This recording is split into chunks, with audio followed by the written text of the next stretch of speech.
Welcome back, everybody. Absolutely gorgeous day out today. It's a couple days later. I am back from the track once again. Got half my stuff unpacked, haven't gotten around to the rest of it just yet. Anyway, I was looking at the footage from this last weekend, and I had the same issue that I did 2 weekends ago, where all of the audio was destroyed by the wind, and sadly, there's nothing I can do about that until I get a boom mic, which I'm looking into getting. Anyway, I didn't want to do another garage update like this, so what I did was I took all the audio that was good and all the video that was good and scrounged that into a video for you guys, so I hope you guys enjoy. Hey everybody, so I just set myself up at the track and I'm doing something a little bit different. I'm running with a different organization, running PCA. I've got about 40 minutes before I have my driver's meeting and then have to get on track, but this is the current setup I have. I didn't get a garage this time around, so I've just set myself up in a parking spot.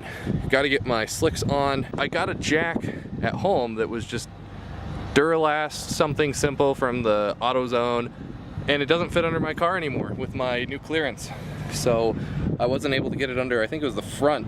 So I had to borrow people's stuff while I was here last time.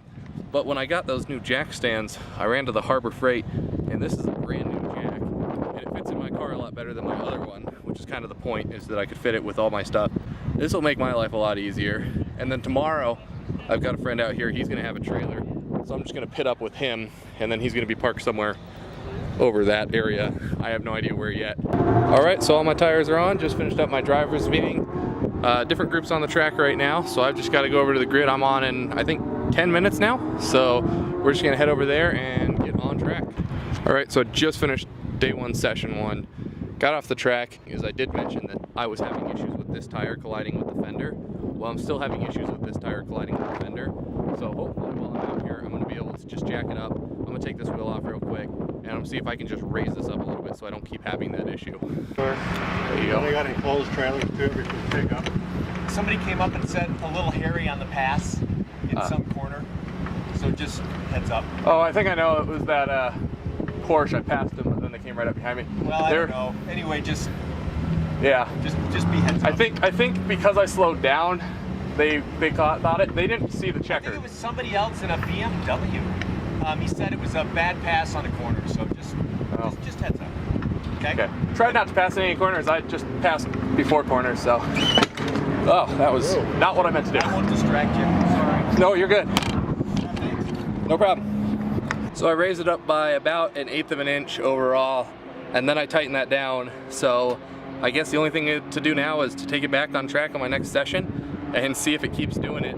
I think the other side might also be about to do it. I'm just gonna quickly rip that side apart and make sure that side's tightened down, because he messed with that side too. And would you look at this? I can undo that with my hand. It was not tight, so I gotta tighten this side down too, because I'm afraid that this side might also start doing the thing. I pulled into my paddock area, and then one of the event organizers over there told me that a BMW complained about me passing them in a corner poorly. So I'm gonna go ahead and throw it up right now. I don't remember even passing a BMW, but I'm gonna throw it up. If I have that footage, I'm gonna throw it up, and you tell me if I'm in the wrong or if they're in the wrong. And if I don't have the footage. So at first I thought this was a case of mistaken identity, because I didn't recall passing any BMWs, and I also didn't recall passing anyone in a corner. I did, however, go back and watch all the footage from that session, and I passed 4 people. 3 of them were point buys and 1 wasn't. This is the one that I think might be the situation the guy was talking about. It's actually a yellow Mazda Miata. So I'm just going to quickly show you this. I'm going to walk you through what happened and how this corner works, and then you guys can form your own opinion on whether or not I initiated an unsafe pass like he was claiming.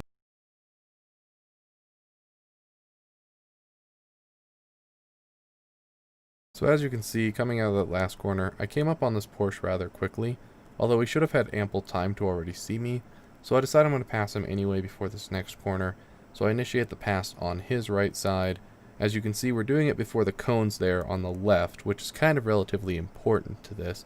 And if we watch this a little bit further, you'll see before he even reaches the end of that grouping of cones that I've already fully passed him by my entire car length. So at this point, he should be fully aware that I'm there, and my presence in the corner shouldn't surprise him at all.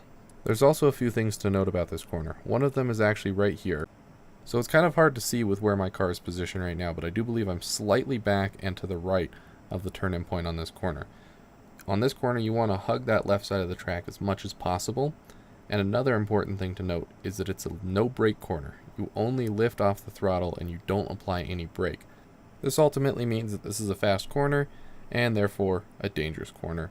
Like I said though, I don't feel like I initiated the pass unsafely, but that's not my call to make.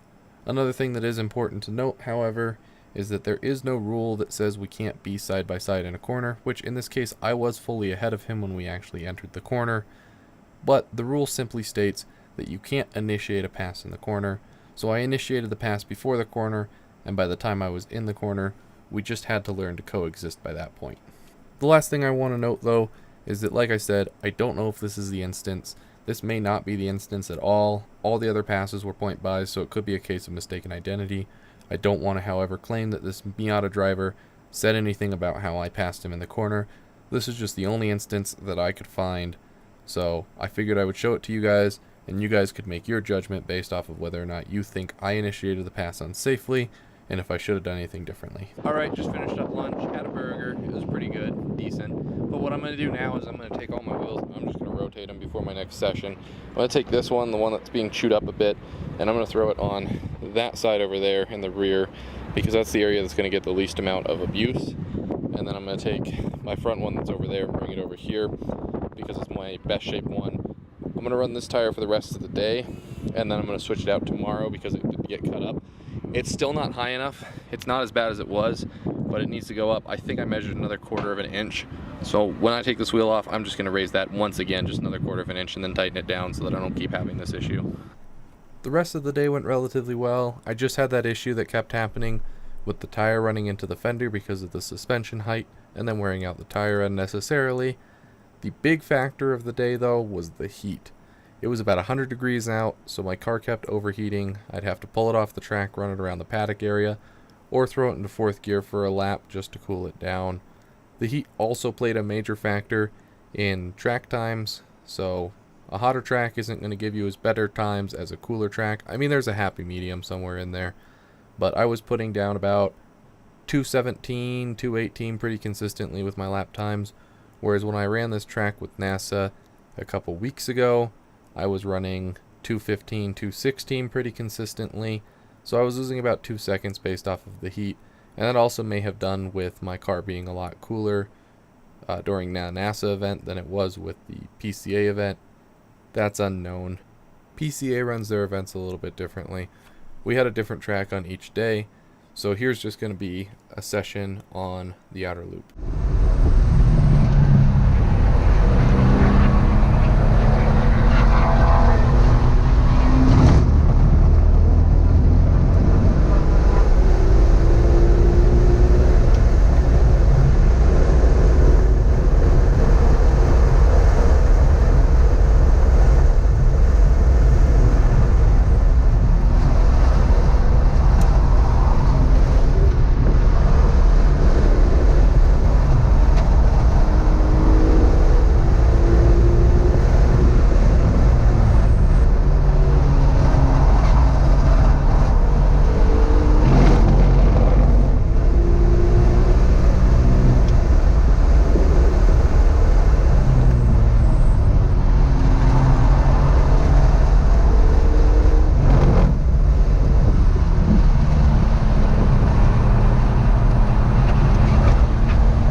Well, I just retired to the place I am staying tonight. This is my grandma's house. She lives about 10 minutes from the track, so I just stay here on the weekends when I'm out here just because it's easier. And you know, you get to spend time with family and say hi to everyone. And this is actually my dad's truck, so he helped bring all my tires back. At the end of the day, I ended up destroying some tires, as you can see here. This is the one that was on the side that was rubbing. I have an issue where my coilovers on both sides, they keep coming loose completely, so they keep lowering themselves. No matter what I do, I can't seem to keep them, you know, at the right height. So this ended up just getting worse and worse throughout the day because I would fix it and then it would cut away and then I'd fix it and then it would cut away. I ended up moving this tire to the back where it's the least pressure so that it would survive. But ultimately, all but one tire in here, I'll be able to show it easier to you tomorrow, but that tire right there, it's completely bald. There's supposed to be 2 ridges that go right through it, and that's how the Toyos are. And that one's completely bald, the ridges are gone, but it's the only tire that isn't corded at all. So it's the only tire that's even slightly good. The rest of these have cording in some way, but I do have 3 spares, so I'm gonna take them down to the track tomorrow. I'm gonna have all 3 of these that are corded replaced. I had a great opportunity. I was actually able to walk the track and drive around it in that. And there was only 4 of us doing it, and it was kind of great. We did get stormed out in the end, so I did have to kind of retire from that. I may have some footage that I can show. I'll throw it in if it's any good. If not, you know, it still gave me a huge benefit and the advantage to go take a look at the track and see it from a perspective I hadn't. Plus, I went with someone who races it all the time, and I was able to get a lot of pointers from him, so that was super helpful too. Great experiences like that, can't ask for better. Anyway, I'm gonna head in for the night. I'm gonna look back at my footage, just, you know, see how I was running. And I will see you guys all tomorrow for the second day. So day 2 came in with its own unique challenges. To start off with, the weather report did call for thunderstorms throughout the day. The hope was they wouldn't come until the end of the day after we were done on track. But the morning started off as some very severe winds, overcast skies, and that caused a lot of issues with my recording. Storms, however, did end up subsiding throughout the day, and we ended up having a lot of sun, except for one microburst that happened during lunchtime, which didn't matter because we weren't on track. But once the sun came back, the problem with overheating became an issue again, and the car wasn't performing like it could have, so I had a lot of issues with that.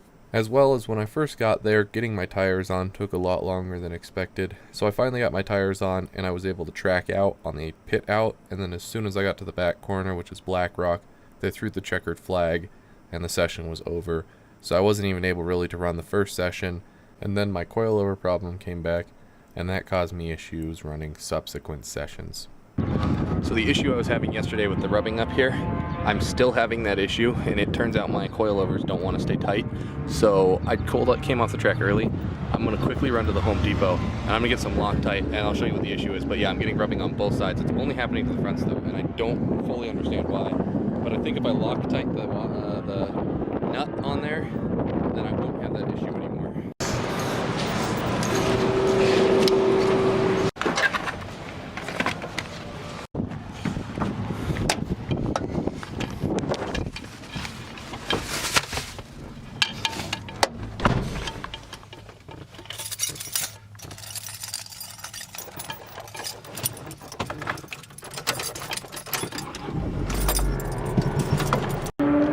Okay, so I went and I got the Permatex, that's all I had. I got 20 minutes to get both sides fixed and raised, so I'm gonna do that.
So we upgraded quite a bit.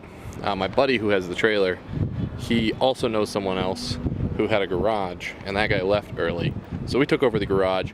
Typically you would park 2 cars in it, like those 2 over there are parked. But my buddy was having issues and balance issues, so he came off the track early and forgot that I also needed to pull in. So I'm kind of just half outside of the garage right now, but once he's back, he's got his tires back on the car, we'll move it over and I can get back in. I came off the track last 2 times and they haven't moved at all this time, so they're luckily not loosening themselves anymore. And currently wear wise, I'm gonna go pull off the other side after I put these side back on, is looking fine. It's very important to know your track, obviously. Every track's different. In this track here, that tire gets the worst wear, that gets the second worst wear, that gets the third worst wear, and that gets the least amount of wear altogether. So it's important to know that. So currently I'm just making sure that I don't need to rotate tires off of where they are. I'm gonna probably switch up to sticker tires, so brand new tires on the next session.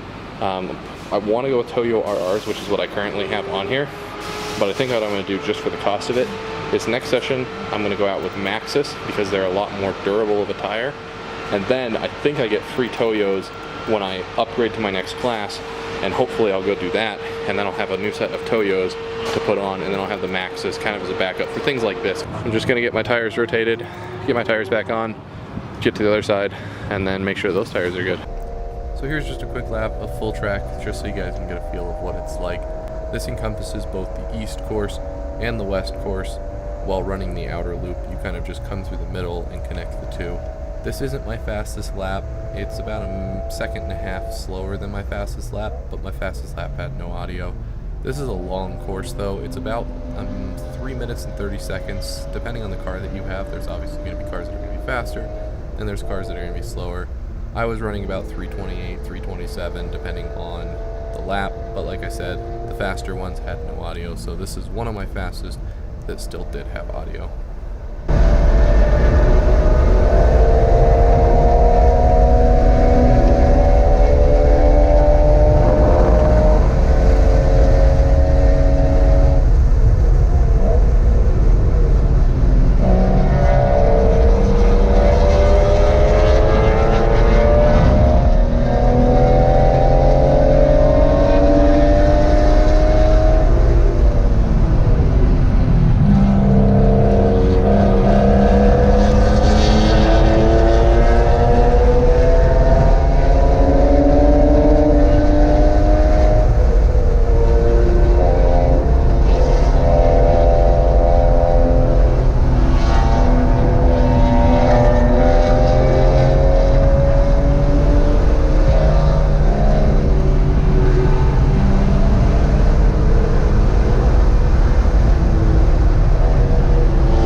So ends another weekend at the track. Thunderstorm in the sky. It started raining right at the end of the last session that I called it early on. Finally packed up, everything's in the car. Toolbox, floor jack, tires, all my other tires, my helmet. So, It's been a great weekend. I've never run with the Porsche Club of America like this before, despite it being the same track, and there are some familiar faces here. It was just so different, and it was really nice. Honestly, I like the way that PCA organizes their events, and it was great to get some good track time in. So honestly, if you guys are into track time and you're not already running with PCA, you're just running with NASA or some other organization, I'd check out PCA around you guys, because they let non-Porsches into their group, so I don't see why you wouldn't just take the advantage of track time. Anyway, guys, I got an hour driving through this to get back up home that way, so I'm gonna let you guys go. I'm gonna run by my grandma's house where I've got the rest of my stuff and pack up, and I'll see you guys in the next one.